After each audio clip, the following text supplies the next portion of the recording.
بڑی نشانیوں کے اندر دابۃ الارض کا آنا، اور اس کے بارے میں حدیث پاک کے اندر آیا کہ انبیاء کی نشانیاں اس کے پاس ہیں. حضرت موسیٰ علیہ السلام کا عصا ہے، وہ مومن کے پیشانی کے اوپر جب لگائے گا تو اس سے نور باقی رہے گا اور اس پہ پھر کفر کبھی نہیں آئے گا، اور کافر کے پیشانی پر لگائے گا علیاذ باللہ تو اس پر کالی کی ایسی آئے گی تو پھر اس کو ایمان کبھی نہیں آئے گا. اس کے بعد دھوئیں کا آپ نے فرمایا، یہ دھواں جو ہے یہ علامات کبریٰ میں سے ہے کہ جناب بڑی دھوئیں اس میں ہو جائیں گے. دجال آ جائے گا، اور دجال تو بہت بڑا فتنہ ہے. کانا ہوگا جو حدیث پاک کے اندر ہے، اس کی پیشانی پر کفر کے لیے کاف لکھا ہوا ہوگا. وہ جب ایک مشخص شخصیت وہ تو آئے گی ذات، لیکن اس کے پہلے ہی جو گرد اڑ رہی ہے ہمارے معاشرے کے اندر ہے کہ پڑھے لکھے لوگ نظریے پر ہٹنے کے بجائے شہرت کا شکار ہو جاتے ہیں، مال کا شکار ہو جاتے ہیں، اسٹیٹس کا شکار ہو جاتے ہیں، پروٹوکول کا شکار ہو جاتے ہیں. یہی تو حافظ صاحب دجالیت ہے کہ حق بولنے کی بجائے جناب اس اپنے کسی مرعات اور دنیاوی سلسلے کے وہ شکار ہو جاتا ہے. اور دجال کیا کرے گا؟ اللہ فتنہ دجال سے بچائے. حدیث پاک مسلم شریف کے اندر موجود ہے، جب وہ آئے گا تو دجالیت کیسی ہوگی؟ قیامت تو قیامت ہوگی. دجال کیا کرے گا؟ وہ آئے گا، آسمان کو دیکھے گا، آسمان پر دور دور تک حافظ صاحب بادل نہیں ہوں گے. حدیث پاک میں آتا ہے اس کی دجالیت اور جادو یہ ہوگا کہ وَيَأْمُرُ السَّمَاءَ فَتُمْطِرُ، وہ آسمان کو حکم دے گا تو بارش برسنا شروع ہو جائے گی. آج تو جناب تھوڑا موڑا بخار کوئی اتار دے تو ہم اس کا عقیدہ نہیں پوچھتے، اس کے مرید بن کے پیچھے چل پڑتے. پھر کہا کہ وَيَأْمُرُ السَّمَاءَ فَتُمْطِرُ وَيَأْمُرُ الْأَرْضَ فَيُنْبِتُ، کہ وہ بنجر زمین پر جائے گا جہاں سبزے کا نام و نشان سالوں سے نہیں ہے، اور وہ حکم دے گا زمین کو تو زمین سبزہ اگانا شروع کر دے گی.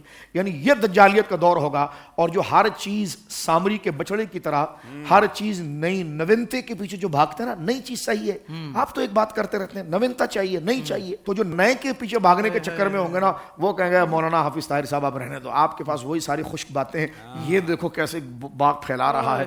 ارے بھائی یہ بدعقیدہ ہے. ارے آپ کیا فرقہ واریت کی باتیں کر رہے ہیں؟ بدعقیدہ ہے. دیکھو کتنے اچھے کام کر رہا ہے یہ، دیکھو یہ کام کر رہا ہے. تو وہ دراصل اس کی تعریف نہیں کر رہے ہوں گے، ان کا اپنا نفع وابستہ ہوگا اس میں، وہ اس کا شکار ہوں گے. لیکن جو اہل حق ہوں گے کونوا مع الصادقین، وہ کہیں گے نہیں، ہمارے مرشد برحق نے یہ بتایا تھا، صحابہ نے یہ بتایا تھا کہ تو دجال ہے، تو خود بدعقیدہ ہے. جب تو خود بدعقیدہ ہے تو تیری نیکی پھر کوئی نیکی نہیں ہے. ہم تیرے پیچھے نہیں جائیں گے، ہم تیرے پیچھے نہیں چلیں گے. وہ ان کو مار کر جناب جو ہے کہ جو بنائی ہوئی مصنوعی جہنم ہوگا اس میں ڈالے گا اور وہ جنت میں پہنچ جائیں گے. حضرت عیسیٰ علیہ السلام کا نزول مسعود ہو جائے گا، نزول جلال ہو جائے گا. حضرت سرکار سیدنا امام مہدی آ جائیں گے، اور یہ سلسلہ ہوگا. اور پھر آخر میں جب سورج جو ہے وہ مشرق کے بجائے مغرب سے نکلے گا تو حدیث میں آتا ہے کہ اس وقت توبہ کا دروازہ بند ہو جائے گا. اب آپ دیکھیں کہ ہر چیز کو ایک طرف نہیں، اللہ رب العالمین نے یہ ساری چیزیں نافرمانوں کے لیے رکھی ہے. فرمان برداروں کے لیے تو میدان محشر کا وہ 50,000 سال جو ہے وہ ایک فرض نمازوں کی طرح ہوگا. اور وہ ظالم کے لیے سب کچھ ہوگا جو رب کے نافرمان ہیں. سب کو ایک جگہ نہیں سمجھو کہ سب کچھ خدا سے ہونا اور بندے سے کچھ بھی نہ ہو رہا، بندہ بالکل فارغ ہے، اس کی کوئی حیثیت نہیں.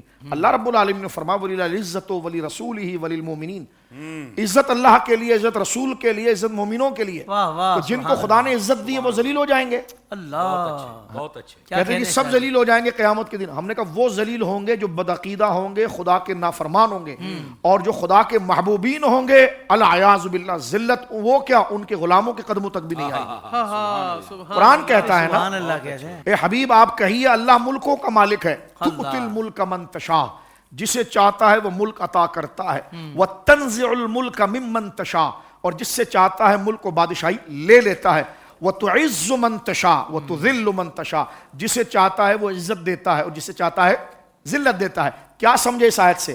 اس آیت سے یہ سمجھے کہ جس کو عزت دیتا ہے اس کو ذلیل نہیں کرتا، سبحان اللہ، اور جس کو ذلت دیتا ہے اس کو عزت نہیں دیتا. تم سب کو ایک طرف رکھ رہے ہو. اللہ رب العالمین نے فرق فرمایا ہے اور فرمایا کہ عزت والے بندے ہمارے ہیں اور کچھ پر ہم ذلت کرتے ہیں. مانا کیا ہے؟ جن کو عزت دی اگر ان کو ذلیل کر دیا العیاذ باللہ تو یہ تو وعدہ الہی کے خلاف ہے. فرمایا یہ دیکھو کہ ان کو ملک دیتے ہیں، کسی سے ملک چھین لیتے ہیں، کسی کو عزت دیتے ہیں اور کسی کو ذلت دیتے ہیں. تو جس کو عزت دی اس کو ذلت نہیں دی اور جس کو ذلت دی اس کو عزت نہیں دی. تو یہ جو فرق ہے یہ قیامت کے دن ہوگا. سوشل میڈیا پر اسلام کی صحیح تعلیمات جاننے کے لیے ابھی حافظ طاہر قادری کا نیا YouTube channel Islamic digital studio subscribe کر لیں، اور ہاں نوٹیفیکیشن بیل آئیکن کو بھی پریس کر لیں تاکہ ہماری نئی ویڈیوز آپ تک بر وقت پہنچ سکے.